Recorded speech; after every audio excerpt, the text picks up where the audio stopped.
Hello बच्चों। तो कैसे हैं आप लोग? आशा है कि आप लोग अच्छे होंगे, मत से पढ़ाई कर रहे होंगे। आज हम एक नए टॉपिक के साथ आए हैं जिसका नाम है उच्चारण स्थान। इस टॉपिक में अधिकतर बच्चों को प्रॉब्लम रहता है कि सर याद नहीं होता है, क्या करें, याद नहीं होता है। बस इसी दिक्कत को हटाने के लिए हम आए हैं एक नए ट्रिक के साथ। इस ट्रिक के माध्यम से पूरा का पूरा ऐसा एक भी क्वेश्चन नहीं होगा जो इस ट्रिक के माध्यम से नहीं बनेगा। सारा का सारा क्वेश्चन बन जाएगा। तो इस ट्रिक का शुरुआत करते हैं। पहला नंबर समझ लेते हैं उच्चारण स्थान क्या होता है। उच्चारण स्थान, स्थान मतलब होता है जगह। स्थान मतलब होता है जगह। स्थान मतलब जगह। उच्चारण मतलब होता है बोलना। किसी चीज को जब बोलते हैं तो इसका अर्थ है कि हम उसका उच्चारण कर रहे हैं। यानी जिस जगह से हम कुछ बोलते हैं उस जगह को हम उच्चारण स्थान कहते हैं। यानी जिस स्थान से ध्वनियां, आवाजें उच्चारित की जाती है, बोली जाती है, उस स्थान को हम उच्चारण स्थान कहते हैं। आशा है कि आप लोग समझ गए होंगे। अब देखिए, इस ट्रिक का शुरुआत करने से पहले हम इसके कुछ बेसिक पॉइंट्स जान लेते हैं। क्या क्या इसमें जरूरत पड़ सकता है समझने के लिए, उस चीज को पहले हम जान लेंगे। पहला नंबर, जब भी छोटका अक्षर आएगा, छोटा वाला अक्षर, तो उसके साथ बड़ा वाला अक्षर भी आएगा। जैसे देख सकते हैं, अगर अ आए तो उसके साथ हमें आ भी आना पड़ेगा। कहा कि अ आ, ये छोटा बड़ा होता है, ये छोटा होता है, ये बड़ा होता है। अ छोटा है, इसके साथ बड़ा भी आना चाहिए आ। ह्रस्व ई छोटा है, ह्रस्व ई छोटा है, ये दीर्घ ई, यानी ह्रस्व ई जहां पर आएगा तो समझ लीजिएगा कि वहां पर दीर्घ ई भी आएगा। उसके बाद आता है ह्रस्व उ, ह्रस्व उ भी छोटा है। उसके बाद दीर्घ उ, ह्रस्व उ दीर्घ उ, यानी जहां पर ह्रस्व उ आएगा वहां पर दीर्घ उ भी आना चाहिए। ओ आएगा तो आ भी आना चाहिए, ह्रस्व ई आएगा तो दीर्घ ई भी आना चाहिए, ह्रस्व उ आएगा तो दीर्घ उ भी आना चाहिए, दीर्घ उ। उसके बाद कुछ यहाँ पर जान लेते हैं। जैसे ये जो पूरा पूरा हो जाता है, स्पर्श व्यंजन वर्ण हो जाता है। क ख ग घ अंग च छ ज झ ञ ट ट ड ढ न त थ द ध न प फ ब म। ये पूरा का पूरा जो है स्पर्श व्यंजन वर्ण होता है। इसमें जो शुरू वाला होता है क च ट त प, ये पूरा प्रथम वर्ण कहलाता है। क्या कहलाता है? प्रथम वर्ण। ये पूरा का पूरा प्रथम वर्ण। उसके बाद ये पूरा का पूरा द्वितीय वर्ण, ये पूरा का पूरा तृतीय, ये चौथा, ये पंचम वर्ण कहलाता है। अगर ये समझ गए होंगे ये चीज, तो इसको समझने में हमें कोई भी दिक्कत नहीं होगा। तो चलिए शुरू करते। पहले इसको पढ़ेंगे कैसे, याद कैसे करेंगे इस ट्रिक को। कविता फॉर्म में है, याद कैसे करेंगे वो भी देख लेते हैं। इसका लय क्या होता है तो याद करना है इसे। अकह विसर्गा कंठाराम, इचियस भी है तालूना, रिटरस पुकारो मूर्धा जी, लिटलस से जानो दंत जी, उप आते हैं ओष्ठ में, केवल वो दंतोष्ठ में, ए ऐ कहे कंठे तालु, ओ औ कंठोष्ठ में, नासिका से पचमा अक्षर जिह्वा रखो प्रकोष्ठ में। ये पूरा 10 लाइन का कविता अगर आपसे याद हो जाए तो ऐसा समझ लीजिएगा कि उच्चारण स्थान से एक भी क्वेश्चन नहीं छूटेगा, पूरा का पूरा क्वेश्चन बन जाएगा। तो अकह विसर्गा कंठाराम, इस लाइन को समझते हैं पहले। तो एक बात याद रखिएगा, यहां से लेकर के यहां से यहां तक मेन पॉइंट यही है, यहां से यहां तक। उसके बाद कंठाराम यानी कंठ, कंठाराम यानी कंठ। अकह विसर्गा कंठाराम, यहां से देखिए तो ओ आता है, ओ, तो ओ का उच्चारण स्थान क्या होगा? कंठ होगा। ओ का उच्चारण स्थान क्या होगा? कंठ होगा। हम बताए थे जब भी ओ आएगा तो उसके साथ आ भी आना चाहिए।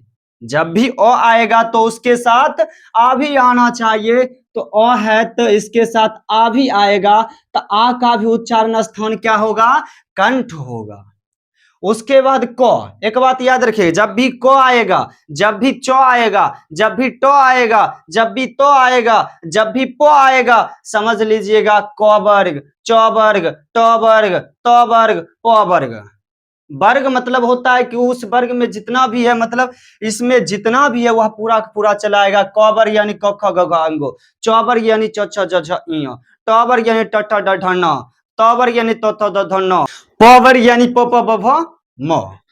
अगर इसको समझ लिए तब इधर समझ लीजिएगा, जैसे क आया तो क यानी क वर्ग मतलब क ख ग घ अंग पूरा क वर्ग। यहां से अगर पूछा जाए क का उच्चारण क्या होगा तो कंठ होगा, ख का उच्चारण क्या होगा तो कंठ होगा, ग का उच्चारण क्या होगा तो कंठ होगा, घ का उच्चारण क्या होगा तो कंठ होगा, अंग का उच्चारण क्या होगा तो कंठ होगा। उसके बाद आता है क का हो गया, उसके बाद आता है ह। तो यहां से पूछा जाएगा ह का उच्चारण स्थान क्या होता है तो कंठ होता है, ह का उच्चारण स्थान कंठ होता है। उसके बाद आता है विसर्ग। विसर्ग एक होता है अनुस्वर और एक होता है विसर्ग। अनुस्वर मतलब अंग, विसर्ग मतलब आह। अनुस्वर मतलब अंग, विसर्ग मतलब आह। यानी विसर्ग का यानी आह का उच्चारण स्थान, आह का उच्चारण स्थान, विसर्ग का उच्चारण स्थान क्या होगा कंठ होगा। तो पहला लाइन में ओ छोटका है तो छोटा के साथ बड़ा भी आता है, तो अ क्या है तो अ के साथ आ भी आएगा, यानी अ का उच्चारण स्थान कंठ, आ का उच्चारण स्थान कंठ। क आया यानी क वर्ग, पूरे क वर्ग का उच्चारण स्थान कंठ से। ह आया तो ह का उच्चारण स्थान कंठ। विसर्ग आया, विसर्ग यानी अह, तो अह का उच्चारण स्थान कंठ होता है। उसके बाद दूसरा लाइन आता है इचियस भी है तालु नाम, इचियस भी है तालु नाम। तो यहां पर इचियस समझिएगा पहले, इचियस शुरू में आता है ह्रस्व ई, जब भी ह्रस्व ई आएगा तो उसके साथ दीर्घ ई भी आना चाहिए, मतलब छोटका आएगा तो बड़का भी आना चाहिए। तो ई का उच्चारण स्थान क्या होगा तो तालु होगा, क्या होगा तालु होगा। तो ह्रस्व ई का उच्चारण स्थान तालु, दीर्घ ई का उच्चारण स्थान तालु। उसके बाद देखिएगा च आता है, जब भी क आएगा च आएगा ट आएगा तो आएगा प आएगा, समझ लिए क वर्ग च वर्ग ट वर्ग त वर्ग प वर्ग।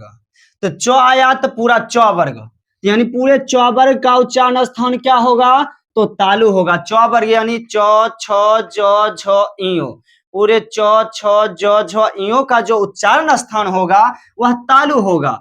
उसके बाद यो आता है तो यो का भी उच्चारण स्थान होगा तालु, य का उच्चारण स्थान भी होगा तालु। अब आता है सौ। अगर बात करेंगे तो सौ तीन गो होता है, तीन गो सौ। एक होता है तालम सौ, मूर्धन सौ, एक होता है दंत सौ। तालव्य सौ, मूर्धन्य सौ, दंत सौ। तालव्य सौ नाम में ही उच्चारण स्थान है, तालव्य सौ तालु उच्चारण स्थान तालु, मूर्धन्य सौ उच्चारण स्थान मूर्धा, उच्चारण स्थान मूर्धा, दंत सौ उच्चारण स्थान क्या हो जाएगा दंत हो जाएगा। नाम में ही तीनों सौ का उच्चारण स्थान छिपा हुआ है। तो तालम सौ है तो उच्चारण स्थान क्या होगा तालु होगा, तालव्य सौ का उच्चारण स्थान तालु होगा। तो सौ का उच्चारण स्थान समझ गए, तालम सौ है, तालव्य सौ है उच्चारण स्थान तालु होगा, मूर्धन्य सौ है उच्चारण स्थान मूर्धा होगा, दंत सौ है उच्चारण स्थान दंत होगा। तो उसके बाद दूसर का लाइन भी खत्म होता है, अब आता है तीसर का लाइन। जब भी री आएगा तो री का जो उच्चारण स्थान होता है, री का जो उच्चारण स्थान होता है मूर्धा होता है, री का उच्चारण स्थान क्या होगा तो मूर्धा होगा। उसके बाद देखिएगा तो आता है, तो जखने आएगा पूरा ट वर्ग हो जाएगा, तो आएगा ट वर्ग हो जाएगा। यानी कि शुरू वाला अक्षर जब भी आएगा क आएगा क वर्ग, च आएगा च वर्ग, ट आएगा ट वर्ग, तो आएगा त वर्ग, प आएगा प वर्ग। तो ट आया है तो पूरा ट वर्ग हो जाएगा, यानी पूरा ट वर्ग का उच्चारण स्थान क्या होगा मूर्धा होगा, पूरा ट वर्ग का उच्चारण स्थान मूर्धा होगा। यानी ट ठ ड ढ न, ट ठ ड ढ न का उच्चारण स्थान क्या होगा मूर्धा होगा। उसके बाद र आता है तो र का उच्चारण स्थान भी क्या होगा मूर्धा होगा, र का उच्चारण स्थान क्या होगा मूर्धा होगा। अगर बात करेंगे सौ आया है, कौन सौ है मूर्धन्य सौ है, तो मूर्धन्य सौ जब भी आएगा तो उच्चारण स्थान मूर्धा होगा, मूर्धन्य सौ का उच्चारण स्थान मूर्धा होगा। उसके बाद ये लाइन भी खत्म होता है, अब आता है चौथा लाइन। अगर बात करिएगा ये जो लिरी है ये संस्कृत वाला है, वर्ण, तो ये जो लिरी है, ये लिरी का जो उच्चारण स्थान होगा, लिरी का उच्चारण स्थान क्या होगा? दंत होगा। लिरी का जो उच्चारण स्थान होगा क्या होगा? दंत होगा। उसके बाद देखिएगा तो आता है, उसके बाद तो आता है। जब भी तो आएगा तो पूरा तो वर्ग, तो वर्ग यानी तो थ द ध न, तो पूरा तो वर्ग का उच्चारण स्थान जो होगा क्या होगा? दंत होगा। पूरा तो वर्ग का उच्चारण स्थान, पूरा तो वर्ग का उच्चारण स्थान दंत होगा। उसके बाद लो आता है, तो लो का भी उच्चारण स्थान क्या होगा? दंत होगा। लो का भी उच्चारण स्थान दंत होगा। देखिए फिर से सो आया है, सो आया है, कौन सो है? दंत सो है। दंत सो का उच्चारण स्थान दंत होता है। दंत सो का उच्चारण स्थान दंत होता है। उसके बाद चौथा लाइन भी खत्म होता, अब आता है पांचवा लाइन। उप आते हैं ओष्ठ में, उप आते हैं ओष्ठ में। अगर देखिएगा तो हरस्व उ है, क्या है? हरस्व उ है। तो हरस्व उ है, छोटा उ है, छोटा उ है, तो इसके साथ बड़ा उ भी आना चाहिए। तो हरस्व उ का उच्चारण स्थान तो ओष्ठ होगा, उसके साथ दीर्घ उ का भी उच्चारण स्थान क्या होगा? ओष्ठ होगा। दीर्घ उ का भी उच्चारण स्थान ओष्ठ होगा। उसके बाद पो आता है, उसके बाद पो आता है। तो जब भी पो आएगा, जब भी प आएगा तो पूरा प वर्ग होगा। प फ ब भ म, प फ ब भ म, यानी पूरा प वर्ग का उच्चारण स्थान क्या होगा? पूरा प वर्ग का उच्चारण स्थान ओष्ठ होगा। क्या होगा? ओष्ठ होगा। उसके बाद देखिएगा पांचवा लाइन भी खत्म होता है। उसके बाद आता है छठा लाइन।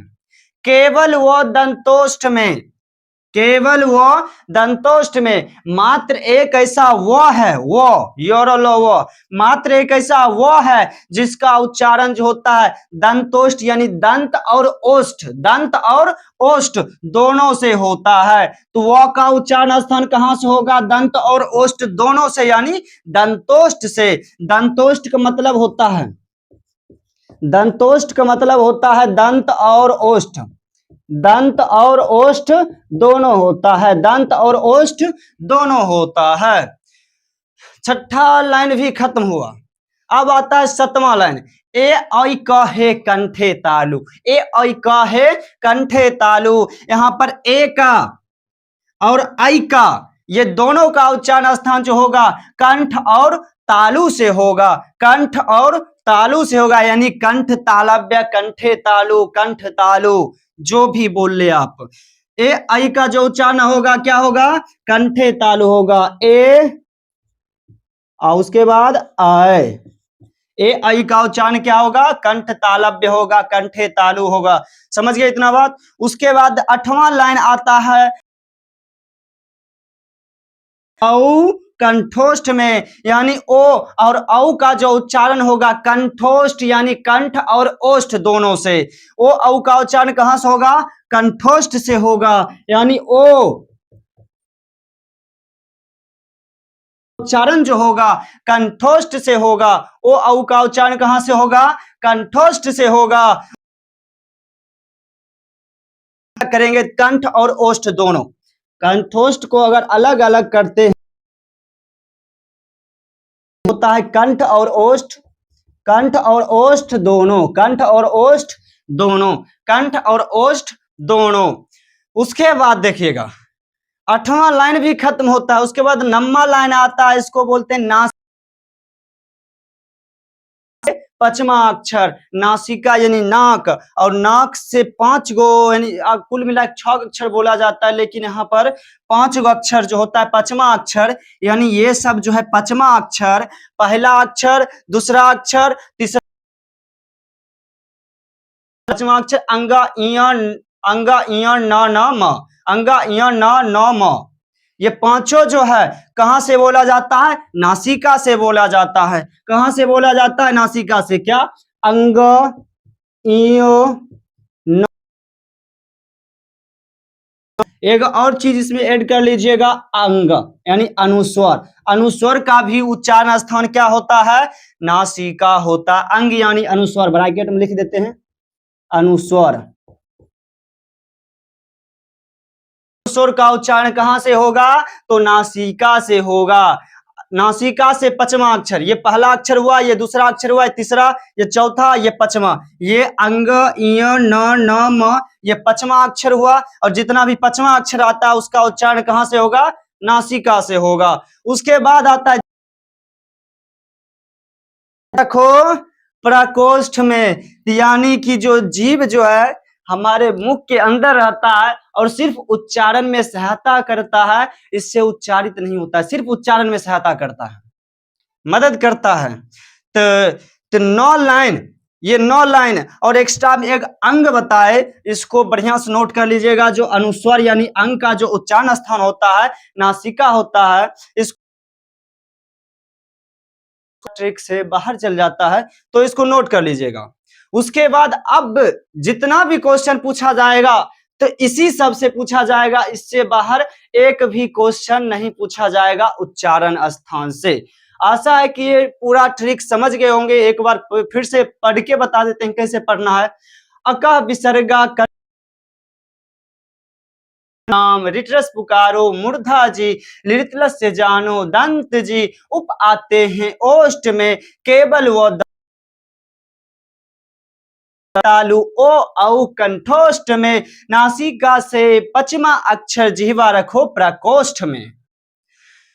अगर ये कविता याद हो गया करिएगा तो हो ही जाएगा। ऐसा कोई भी चीज असंभव नहीं है जो मनुष्य से हो नहीं, यानी कि सभी काम जो होता है समुचित हो जाएगा याद। और एक बार याद हो जाएगा तो समझ लीजिएगा उच्चारण स्थान का एक भी क्वेश्चन नहीं छूटने वाला है। तो इसका एक बार स्क्रीनशॉट ले लीजिए।